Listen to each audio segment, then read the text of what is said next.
شروع اللہ کے نام سے جو بڑا مہربان نہایت رحم والا ہے۔ یاسین، قسم ہے قرآن کی جو حکمت سے بھرا ہوا ہے۔ اے محمد صلی اللہ علیہ وآلہ وسلم، بے شک تم پیغمبروں میں سے ہو سیدھے رستے پر۔ یہ خدائے غالب اور مہربان نے نازل کیا ہے تاکہ تم ان لوگوں کو جن کے باپ دادا کو متنبع نہیں کیا گیا تھا متنبع کر دو، وہ غفلت میں پڑے ہوئے ہیں۔ ان میں سے اکثر پر خدا کی بات پوری ہو چکی ہے، سو وہ ایمان نہیں لائیں گے۔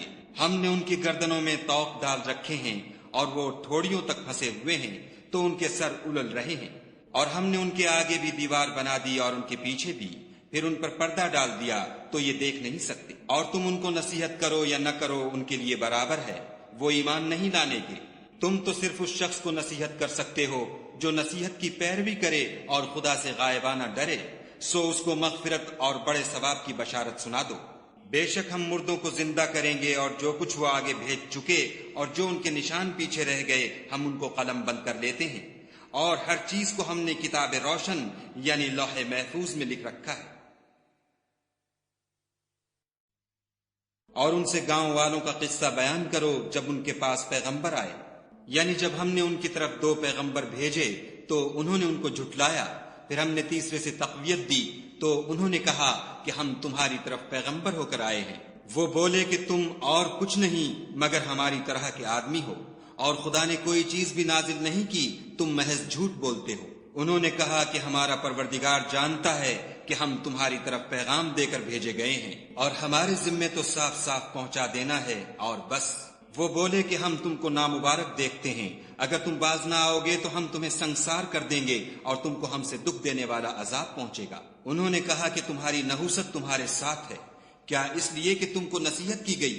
بلکہ تم ایسے لوگ ہو جو حد سے تجاوز کر گئے ہو۔ اور شہر کے پرلے کنارے سے ایک آدمی دوڑتا ہوا آیا، کہنے لگا کہ اے میری قوم، پیغمبروں کے پیچھے چلو، ایسوں کے جو تم سے صلاح نہیں مانگتے اور وہ سیدھے رستے پر ہیں۔ اور مجھے کیا ہے کہ میں اس کی پرستش نہ کروں جس نے مجھے پیدا کیا، اور اسی کی طرف تم کو لوٹ کر جانا ہے۔ کیا میں ان کو چھوڑ کر اوروں کو معبود بناؤں؟ اگر خدا میرے حق میں نقصان کرنا چاہے تو ان کی سفارش مجھے کچھ بھی فائدہ نہ دے سکے، اور نہ وہ مجھے چھڑا ہی سکے۔ تب تو میں صریح گمراہی میں مبتلا ہو گیا۔ میں تمہارے پروردگار پر ایمان لایا ہوں، سو میری بات سن رکھو۔ حکم ہوا کہ بہشت میں داخل ہو جا۔ بولا کاش میری قوم کو خبر ہو کہ خدا نے مجھے بخش دیا اور عزت والوں میں کیا، اور ہم نے اس کے بعد اس کی قوم پر کوئی لشکر نہیں اتارا، اور نہ ہم اتارنے والے تھے ہی۔ وہ تو صرف ایک چنگھاڑ تھی آتشیں، سو وہ اس سے ناگہاں بجھ کر رہ گئے۔ بندوں پر افسوس ہے کہ ان کے پاس کوئی پیغمبر نہیں آتا مگر اس سے تمسخر کرتے ہیں۔ کیا انہوں نے نہیں دیکھا کہ ہم نے ان سے پہلے بہت سے لوگوں کو ہلاک کر دیا تھا؟ اب وہ ان کی طرف لوٹ کر نہیں آئیں گے، اور سب کے سب ہمارے روبرو حاضر کیے جائیں گے۔ اور ایک نشانی ان کے لیے زمین مردہ ہے کہ ہم نے اس کو زندہ کیا اور اس میں سے اناج اگایا، پھر یہ اس میں سے کھاتے ہیں، اور اس میں کھجوروں اور انگوروں کے باغ پیدا کیے اور اس میں چشمے جاری کر دیے تاکہ یہ ان کے پھل کھائیں، اور ان کے ہاتھوں نے تو ان کو نہیں بنایا، تو پھر کیا یہ شکر نہیں کرتے؟ وہ خدا پاک ہے جس نے زمین کی نباتات کے اور خود ان کے اور جن چیزوں کی ان کو خبر نہیں سب کے جوڑے بنائے۔ اور ایک نشانی ان کے لیے رات ہے کہ اس میں سے ہم دن کو کھینچ لیتے ہیں تو اس وقت ان پر اندھیرا چھا جاتا ہے، اور سورج اپنے مقرر رستے پر چلتا رہتا ہے۔ یہ خدائے غالب اور دانا کا مقرر کیا ہوا اندازہ ہے۔ اور چاند کی بھی ہم نے منزلیں مقرر کر دیں، یہاں تک کہ گھٹتے گھٹتے کھجور کی پرانی شاخ کی طرح ہو جاتا ہے۔ نہ تو سورج ہی سے ہو سکتا ہے کہ چاند کو جا پکڑے، اور نہ رات ہی دن سے پہلے آ سکتی ہے، اور سب اپنے اپنے دائرے میں تیر رہے ہیں۔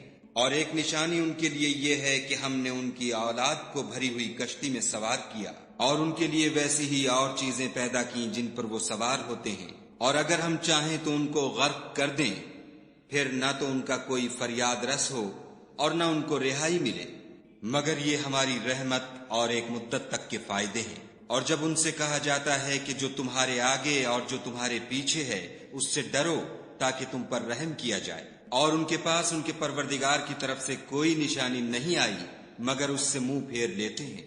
اور جب ان سے کہا جاتا ہے کہ جو رزق خدا نے تم کو دیا ہے اس میں سے خرچ کرو، تو کافر مومنوں سے کہتے ہیں کہ بھلا ہم ان لوگوں کو کھانا کھلائیں جن کو اگر خدا چاہتا تو خود کھلا دیتا، تم تو صریح غلطی میں ہو۔ اور کہتے ہیں اگر تم سچ کہتے ہو تو یہ وعدہ کب پورا ہوگا؟ یہ تو ایک چنگھاڑ کے منتظر ہیں جو ان کو اس حال میں کہ باہم جھگڑ رہے ہوں گے آ پکڑے گی، پھر نہ تو وصیت کر سکیں گے اور نہ اپنے گھر والوں میں واپس جا سکیں گے۔ اور جس وقت سور پھونکا جائے گا یہ قبروں سے نکل کر اپنے پروردگار کی طرف دوڑ پڑیں گے، کہیں گے اے ہے ہمیں ہماری خوابگاہوں سے کس نے جگا اٹھایا؟ یہ وہی تو ہے جس کا خدا نے وعدہ کیا تھا اور پیغمبروں نے سچ کہا تھا، صرف ایک زور کی آواز کا ہونا ہوگا کہ سب کے سب ہمارے روبرو آ حاضر ہوں گے۔ اس روز کسی شخص پر کچھ بھی ظلم نہیں کیا جائے گا اور تم کو بدلہ ویسا ہی ملے گا جیسے تم کام کرتے تھے۔ اہل جنت اس روز عیش و نشاط کے مشغلے میں ہوں گے، وہ بھی اور ان کی بیویاں بھی سایوں میں تختوں پر تکیے لگائے بیٹھے ہوں گے، وہاں ان کے لیے میوے اور جو چاہیں گے موجود ہوگا۔ پروردگار مہربان کی طرف سے سلام کہا جائے گا، اور گناہ گارو تم آج الگ ہو جاؤ۔ اے آدم کی اولاد، ہم نے تم سے کہہ نہیں دیا تھا کہ شیطان کو نہ پوجنا، وہ تمہارا کھلا دشمن ہے، اور یہ کہ میری ہی عبادت کرنا یہی سیدھا رستہ ہے۔ اور اس نے تم میں سے بہت سی خلقت کو گمراہ کر دیا تھا، تو کیا تم سمجھتے نہیں تھے؟ یہی وہ جہنم ہے جس کی تمہیں خبر دی جاتی تھی۔ سو جو تم کفر کرتے رہے ہو اس کے بدلے آج اس میں داخل ہو جاؤ۔ آج ہم ان کے منہوں پر مہر لگا دیں گے، اور جو کچھ یہ کرتے رہے تھے ان کے ہاتھ ہم سے بیان کر دیں گے، اور ان کے پاؤں اس کی گواہی دیں گے۔ اور اگر ہم چاہیں تو ان کی آنکھوں کو مٹا کر اندھا کر دیں، پھر یہ رستے کو دوڑیں تو کہاں دیکھ سکیں گے؟ اور اگر ہم چاہیں تو ان کی جگہ پر ان کی صورتیں بدل دیں، پھر وہاں سے نہ آگے جا سکیں اور نہ پیچھے لوٹ سکیں۔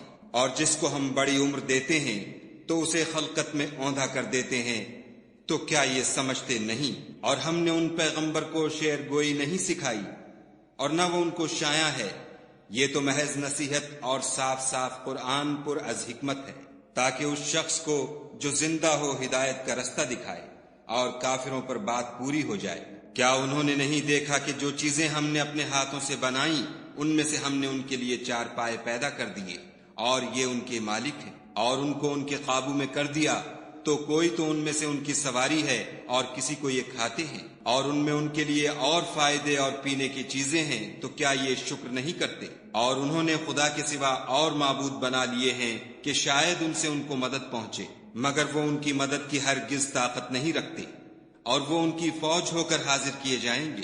تو ان کی باتیں تمہیں غمناک نہ کر دیں، یہ جو کچھ چھپاتے اور جو کچھ ظاہر کرتے ہیں ہمیں سب معلوم ہے۔ کیا انسان نے نہیں دیکھا کہ ہم نے اس کو نطفے سے پیدا کیا، پھر وہ تڑاک پڑاک جھگڑنے لگا اور ہمارے بارے میں مثالیں بیان کرنے لگا اور اپنی پیدائش کو بھول گیا، کہنے لگا کہ جب ہڈیاں بوسیدہ ہو جائیں گی تو ان کو کون زندہ کرے گا؟ کہہ دو کہ ان کو وہ زندہ کرے گا جس نے ان کو پہلی بار پیدا کیا تھا، اور وہ سب قسم کا پیدا کرنا جانتا ہے، وہی جس نے تمہارے لیے سبز درخت سے آگ پیدا کی، پھر تم اس کی ٹہنیوں کو رگڑ کر ان سے آگ نکالتے ہو۔ بھلا جس نے آسمانوں اور زمین کو پیدا کیا، کیا وہ اس بات پر قادر نہیں کہ ان کو پھر ویسے ہی پیدا کر دے؟ کیوں نہیں؟ اور وہ تو بڑا پیدا کرنے والا اور علم والا ہے۔ اس کی شان یہ ہے کہ جب وہ کسی چیز کا ارادہ کرتا ہے تو اس سے فرما دیتا ہے کہ ہو جا، تو وہ ہو جاتی ہے۔ وہ ذات پاک ہے جس کے ہاتھ میں ہر چیز کی بات چاہت ہے، اور اسی کی طرف تم کو لوٹ کر جانا ہے۔